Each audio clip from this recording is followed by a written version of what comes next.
কোশ্চেনটা আগে তোমরা ভালোভাবে একবার পড়ে নাও। কোশ্চেনে কি বলেছিল, NaCl নিয়েছিল, সোডিয়াম ক্লোরাইডে K2SO7 একটা অক্সিডাইজিং এজেন্ট দিয়েছিল, সেখান থেকে আমাদের এতে আমাদের NaOH দিয়েছে বি বলেছে ইয়েলো কালার থেকে আমাদের অ্যাসিডিফিকেশন অ্যামাইল অ্যালকোহল H2O2C। এবারে এই সি দিয়েছিল ব্লু কালার।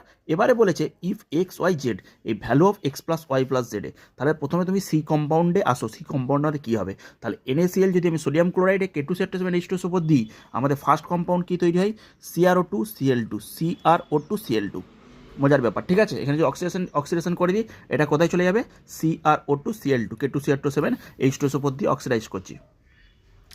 এবার এখানে দেখো এই CrO2Cl2তে যদি আমি NaOH দিই ইয়েলো কালার, CrO2Cl2তে আমি NaOH দিলে মনে করো Na2CrO4, এটা ইয়েলো কালার কীভাবে তৈরি হলো, এটা আমি আসছি। দেখো CrO2Cl2 Cr ম্যাক্সিমাম ভ্যালেন্সি কত যেতে পারে বলো, +6। কেন +6, কারণ ক্রোমিয়ামে দেখবে 3d5 4s1, কী বললাম 3d5 4s1, এটা কত 3d5 4s1, maximum valence state কত যেতে পারে 6।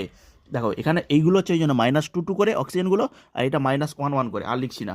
এবার NaOH মানে নিউক্লিওফাইলকে OH মাইনাস এখানে অ্যাটাক করাও, ক্রোমিয়ামে অ্যাটাক করালে কী হবে, দেখো এখানে অ্যাটাক করিয়েছি, অক্সিজেনটা এই বন্ডটা খুললো, এই সিএল হচ্ছে আমাদের গুড লিভিং গ্রুপ, সিএলকে বাইরে বার করে দিল, এখানে OH আসলো, এখানে এটা ইনঅর্গানিকের কোশ্চেন, কিন্তু আমরা দারুণভাবে ট্রিক দিয়ে সলভ করবো।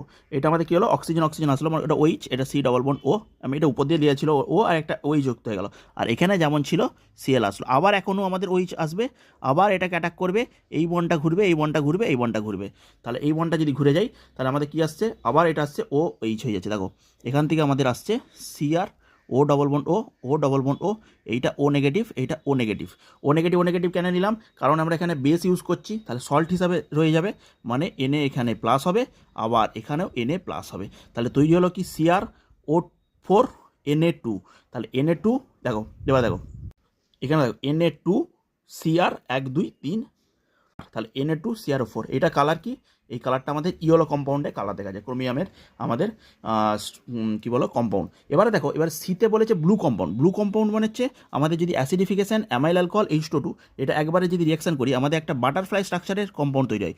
তোমরা এটা সবাই জানো, এটা বিরাট একটা ইম্পর্টেন্ট কোশ্চেন, যেখানে আমাদের CrO5 তৈরি হয়। CrO5-এ এই যে দুটো পারক্সাইড বন্ধন থাকে, কারণ কি এই ম্যাক্সিমাম কত স্টেটে যেতে পারে +6-এ, সেই জন্য এটাকে বোঝানোর জন্য -1, এটা -2, তার টোটাল হচ্ছে +6 কম্পাউন্ডে যেতে পারে এটা, ঠিক আছে। এটা কত হচ্ছে +6 অক্সিজেন স্টেট। এবার এখানে আসো নাম্বার অফ O2 ইউনিট, মানে দেখো দুদিকে দুটো, এখানে নাম্বার অফ O2 ইউনিট এখানে 2, এটা হচ্ছে অক্সিজেন টোটাল CrO5 5টায়, আর এটাতে অক্সিজেন অফ 6, তাহলে 6 5 11,